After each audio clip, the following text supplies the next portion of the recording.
La vérité si j'entreprends, moi c'est Fiona, je suis spécialiste en communication et aujourd'hui j'accompagne les entrepreneurs et les entreprises à avoir plus de clients grâce à une communication rayonnante.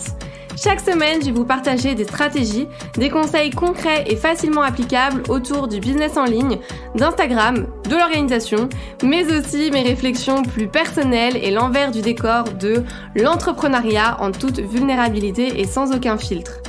Si tout ça vous parle, alors bienvenue, vous êtes au bon endroit et maintenant c'est parti pour l'épisode étincelant du jour. Hello et bienvenue dans l'épisode du jour où on va faire le point sur l'année 2022. Je vais vous partager mes leçons, mes enseignements puisque ça a été une année assez particulière pour moi et j'ai l'impression d'ailleurs que ça a été une année un peu bizarre aussi pour beaucoup d'entre nous. Quand je parle avec des gens autour de moi, etc., on peut dire que les énergies ont été assez bousculantes, je trouve en tout cas. Et de mon côté, ça a été une année plutôt mouvementée et même chamboulante, on peut le dire. J'ai eu pas mal de bouleversements au niveau perso, beaucoup de choses à régler, pas mal d'emménagements, déménagements. Je crois que j'ai dû déménager 4 fois cette année, quelque chose comme ça, ce qui a forcément eu du coup des répercussions sur ma vie pro, on va pas se mentir. Et en fait, quand j'ai fait mon bilan de mon côté, je me suis rendu compte de plusieurs choses. Déjà, par rapport à mes objectifs que je m'étais fixés en début d'année, je les ai pas tous atteints, on peut dire. On va commencer déjà avec le niveau perso. Je m'étais fixé comme objectif ça va pas vous étonner, de retrouver un équilibre vie pro, vie perso cette année, me faire passer en priorité, prendre soin de moi, blablabla. Et sans aucun suspense, on peut dire que ça a été un échec complet, même si depuis quelques semaines, je commence à m'améliorer, je prends plus soin de moi et il était temps, voilà. Heureusement aussi que je suis en couple parce que je pense que je serais une catastrophe à bosser vraiment jour et nuit. Donc voilà, heureusement que j'ai quelqu'un avec moi qui me fait m'arrêter. Et au niveau pro, alors je n'ai pas atteint l'objectif que je m'étais fixé par rapport à mon chiffre d'affaires, mais j'ai quand même fait plus que l'année dernière en bossant moins, je pense, donc je suis plutôt contente.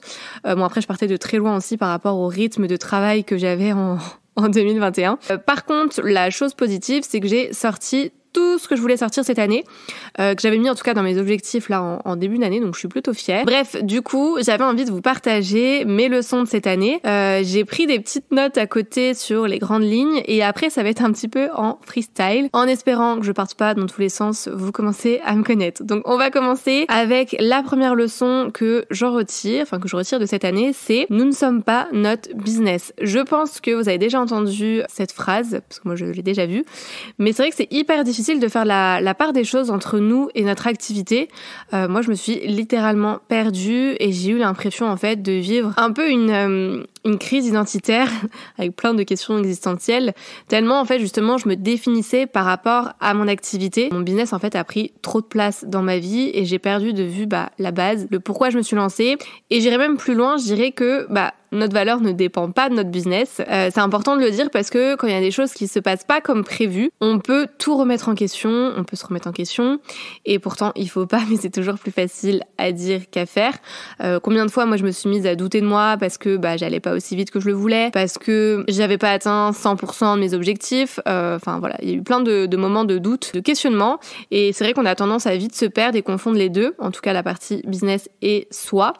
Et du coup, un beau jour, moi je me suis réveillée en mode qui je suis en fait, qu'est-ce que j'aime, qu'est-ce que je veux faire. Et d'ailleurs spoiler alerte, si ça vous arrive c'est ok, est-ce que c'est normal? Clairement, je sais pas. Mais en tout cas, je sais que ça arrive à beaucoup d'entrepreneurs et ça a un côté rassurant, je trouve. Mais voilà, lâchez-vous la grappe, remettez en tout cas vos priorités au centre de votre vie si ça vous arrive et dites-vous que vous n'êtes pas votre business. Ne vous définissez pas uniquement en tout cas par rapport à ce que vous faites. Deuxième leçon, où fallait que j'en parle clairement, il faut savoir tuer ses idées parfois pour se respecter. Alors honnêtement, j'ai tellement d'idées que c'est la folie dans ma tête. Je pourrais sortir des trucs vraiment tous les jours. Mon cerveau, il bouillonne. Je pense que c'est propice aussi à l'entrepreneuriat.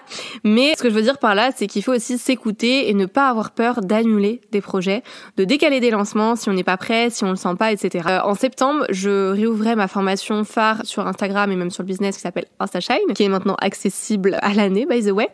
Et en fait, j'avais déjà annoncé que j'allais rouvrir les portes. J'avais commencé à tout préparer, etc. Donc Donc tout est prêt, enfin tout était prêt ou presque. Et il se trouve qu'en septembre, c'était un mois chargé à tous les niveaux. On rendait notre appartement avec mon copain, donc déménagement à prévoir. On n'avait pas trouvé de nouvel appartement, donc il y avait les recherches d'appartement. J'ai fait aussi pas mal d'allers-retours entre Paris et Barcelone, parce qu'à l'époque j'étais à Barcelone. Je rentrais à Paris du coup pour des événements perso, mais aussi des séminaires pro, etc. Bref, autant vous dire que j'étais pas à fond dans le lancement d'InstaShine. Donc côté mindset, j'étais pas ouf non plus. J'étais fatiguée mentalement à cause, on va dire, entre guillemets, de ma vie perso, de ces changements, de ces ajustements, etc. Et c'est vrai que moi, bouger à gauche, à droite, sans savoir où aller, s'adapter constamment, c'est pas pour moi. Moi, j'aime beaucoup mes routines, ma stabilité, etc. Bref, on s'en fout. Vous voyez où je veux en venir. Mais à ce moment-là, en fait, je me suis posé la question de est-ce que je décale ou pas, parce que clairement, j'étais pas dedans. J'étais pas chaude parce que déjà, j'avais vraiment envie de sortir, de ressortir InstaShine en septembre en mode rentrée des classes, trop motivée, je vais faire décoller mon activité. Enfin, en tout cas, je pensais et ça s'est pas passé comme prévu. Honnêtement aussi, si je dois être totalement transparente avec vous, j'avais décidé de pas décaler ce lancement uniquement parce que je me disais que ça allait me faire aussi un plus gros chiffre d'affaires sur septembre et que j'allais pouvoir être tranquille, en tout cas plus tranquille en octobre, et que j'en avais besoin de cette tranquillité parce qu'on était encore en pleine recherche d'appart. Ça a duré, pour vous donner une petite idée, jusqu'à mi-novembre je crois, donc bon, ça a quand même duré. J'avais pas mal aussi de conférences prévues à faire, d'interventions dans des formations extérieures, de boulot pour mes clients, etc. Du coup, je me suis dit, si tu fais un lancement qui marche bien en septembre, tu seras un peu plus tranquille pour octobre. Sauf que forcément, ça s'est pas du tout passé comme prévu, sinon c'est pas drôle. J'ai fait mon lancement en septembre, mais en fait, comme je viens de vous dire, j'étais overbookée, j'étais en séminaire 3 jours pendant mon lancement, donc pas vraiment dispo pour répondre aux messages que je recevais, pour faire des stories, etc. J'étais pas dedans et je pense que ça s'est ressenti. Moi, dans ma tête, je me disais que ma formation est tellement complète par rapport à ce qu'on peut voir sur le marché, que j'ai des retours de dingue, que forcément je ferais des ventes, parce que j'ai aussi une certaine audience, etc. Finalement, je crois que j'ai fait 5 ventes, je sais plus exactement, mais je crois que j'ai fait 5 ventes, ce qui est déjà bien, mais par rapport à ce que je m'attendais, clairement, c'était pas ouf. Pour la petite histoire, j'avais dit à mon chéri, vas-y, je me fixe 20 ventes, et si je les fais, je m'achète le nouvel iPhone, je te fais un cadeau, etc. Bref, j'étais trop excitée. Vous voyez déjà, et en fait, pas du tout. Mais voilà, les choses ne se déroulent pas toujours comme prévu, et c'est ok, il faut s'y préparer, il faut aussi anticiper. Moi, en tout cas, je me suis promise de m'écouter. Si pour X raisons, maintenant, je me sens pas de faire un lancement, que je suis pas prête, ou que ça va pas, clairement, je décale, et c'est tout, point barre. Je pense que ça servira aussi à mon business. Donc voilà, ça c'était la deuxième leçon de cette année. Ensuite, troisième leçon qui va pas vous surprendre, puisque j'en parle souvent sur Instagram notamment, c'est prendre soin de soi, c'est prendre soin de son entreprise. Ça va un petit peu avec la deuxième leçon, c'est finalement étroitement lié, mais je me suis rendu compte que notre corps est bien plus précieux que ce que je pensais, et même notre santé mentale d'ailleurs. Donc savoir écouter son corps, en prendre soin, mais aussi se préserver mentalement, lâcher prise, etc. C'est important, c'est pas encore quelque chose que j'ai mis en place, mais j'y travaille, et 2023, ça va être mon année, je la sens. Enfin, je le sens, la meuf s'engage ouvertement. Et quand on n'a pas envie de travailler, qu'on est fatigué, qu'on est en période de règles pour nous les filles, parce que ça change quand même beaucoup, faut pas se forcer à bosser, ça sert à rien. Et ça, moi, je l'ai bien compris ces derniers mois. Et puis, comme je l'ai dit sur Instagram, je me reprends enfin en main parce que j'étais tombée vraiment dans un cercle vicieux. J'ai pris pas mal de kilos depuis que je suis à mon compte, parce que pas de temps pour cuisiner, du coup, forcément, je mange mal. Pas de temps pour aller au sport, du coup, j'étais sédentaire et du coup, maux de dos, maux de tête, maux de yeux même, bref, ça allait pas physiquement. Et voilà, je me reprends en main depuis qu'on a emménagé dans notre nouveau chez nous dans le sud. Donc voilà, ça c'est une bonne chose, mais c'est vrai que notre bien-être est vraiment plus important que notre chiffre d'affaires. Et ça, j'ai eu du mal à le concevoir. J'ai toujours eu du mal à me prioriser, à ralentir, parce que qui dit ralentir dit aussi ralentir ses résultats. Mais honnêtement, j'ai plus envie de me sentir autant stressée, anxieuse et avec autant de charge mentale. J'ai envie de me sentir en fait bien dans ma tête, dans mon corps, et je suis sûre aussi que ça se ressentira dans mon business. Et d'ailleurs, j'ai eu une réflexion intéressante d'une ancienne cliente à moi qui est devenue une copine, qui me disait que les personnes sur Instagram me suivaient justement beaucoup pour mon côté aussi pétillant, dynamique, et qu'elle avait l'impression que cette année, j'avais été un petit peu plus éteinte, un petit peu moins dynamique en tout cas sur les réseaux. Et en fait, ça m'a fait tilt quand elle m'a dit ça, donc je me suis dit que j'avais pas du tout envie que ça se retranscrive aussi dans ma communication, et que je voulais redevenir moi-même. Donc n'hésitez pas à me partager votre avis d'ailleurs si c'est le cas, si vous avez eu cette impression, ça m'intéresse. Quatrième leçon, si ça nous éclate pas, alors on le fait pas. Ça vraiment c'est quelque chose que je me suis noté quand j'ai fait mon bilan. Ça vaut pour beaucoup de choses, le fait de se forcer à poster, à faire des reels pour faire comme tout le monde, à accepter des contrats qui nous font clairement pas vibrer. Moi je me suis sentie quelquefois forcée cette année et en fait ça m'a bridée. Du coup voilà, 2023 je vais prioriser encore plus le fun, le plaisir et l'écoute de moi-même, de mes envies pour être pleinement alignée. Voilà, c'est pour ça qu'il risque d'avoir aussi pas mal de changements dans mes offres, dans les personnes que j'accompagne, etc. Parce que ces derniers temps, je me suis un petit peu essoufflée, voilà, on peut le dire. J'ai perdu ma petite flamme et je compte bien la faire revenir. Donc voilà, 2023, I'm coming, on y croit. On enchaîne avec la 5e leçon où j'ai noté s'entourer, c'est la clé. Alors que ce soit en termes de business friends, donc de personnes qui vous comprennent, qui vous soutiennent, mais aussi déléguer avec des personnes pour vous faire gagner du temps. Bon, ça on y reviendra un petit peu après, mais c'est vrai que moi j'ai eu la chance d'avoir fait des magnifiques rencontres ces derniers mois, ces dernières années même, et j'ai créé de vrais liens sincères avec des personnes qui sont là pour moi au quotidien, que ça soit dans les bons moments comme dans les mauvais moments, que ça soit au niveau pro ou au niveau perso d'ailleurs.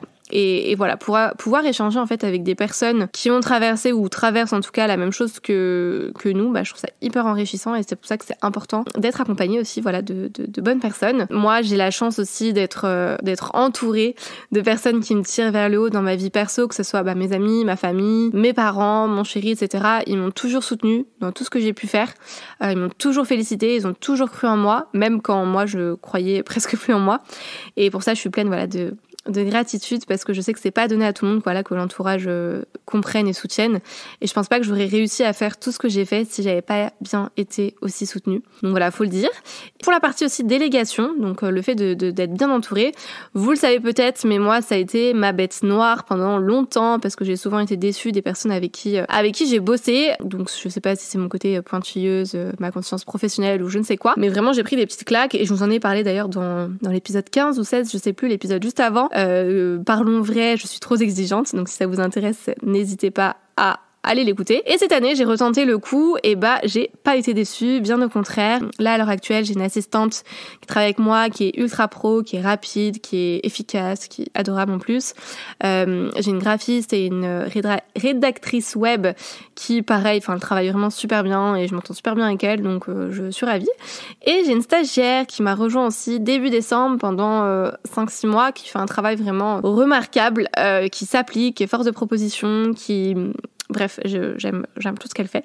Donc voilà, c'est juste génial de pouvoir se reposer sur d'autres personnes qui ont leur expertise, leur spécialité pour se dégager du temps et pour nous être dans notre zone de génie.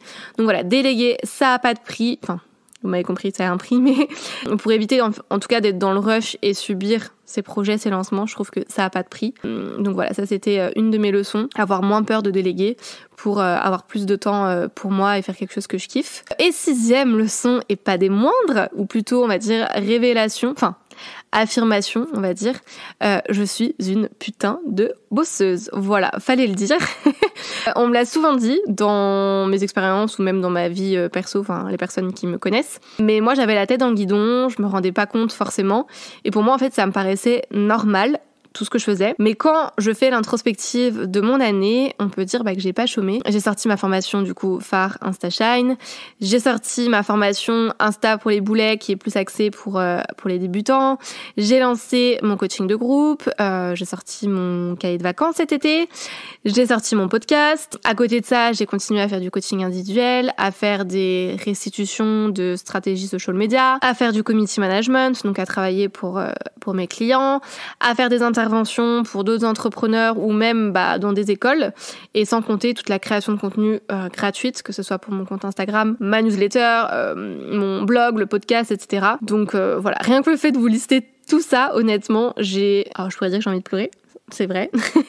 Vraiment, je sais pas, je suis hyper fière parce que je me revois il y a 2-3 ans en arrière, à mes débuts. Et en fait, je me dis, putain, quel parcours depuis. Voilà, vraiment, j'ai jamais rien lâché. J'ai toujours été ultra disciplinée, avec une force de volonté qui m'a surprise plus d'une fois. Et je savais que j'étais une personne ambitieuse, parce que voilà, j'ai toujours su. Mais je me suis prouvée, et voilà, je veux toujours faire plus. J'ai 1000 idées par minute, et c'est pas toujours facile d'ailleurs à gérer.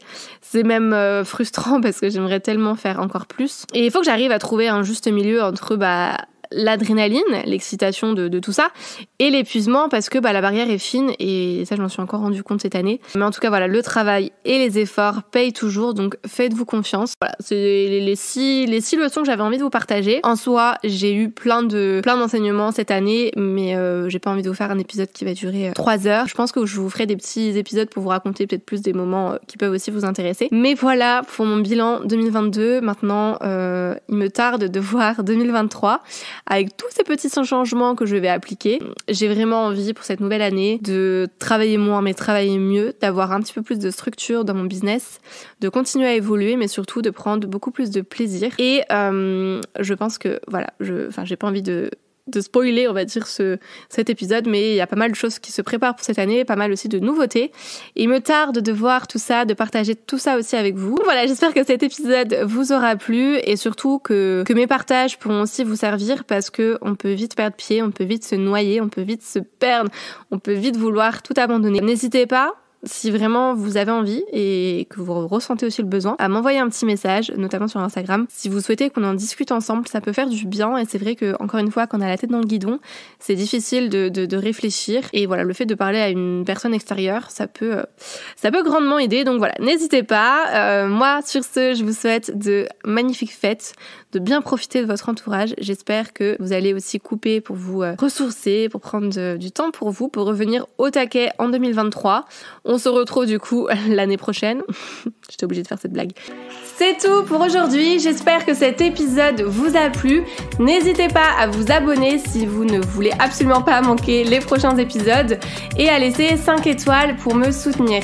Vous pouvez me retrouver sur Insta pour encore plus de conseils, ou si vous voulez simplement papoter. En tout cas, merci de m'avoir écouté. Je vous dis à très vite pour un nouvel épisode La vérité si j'entreprends. Je vous fais des bisous.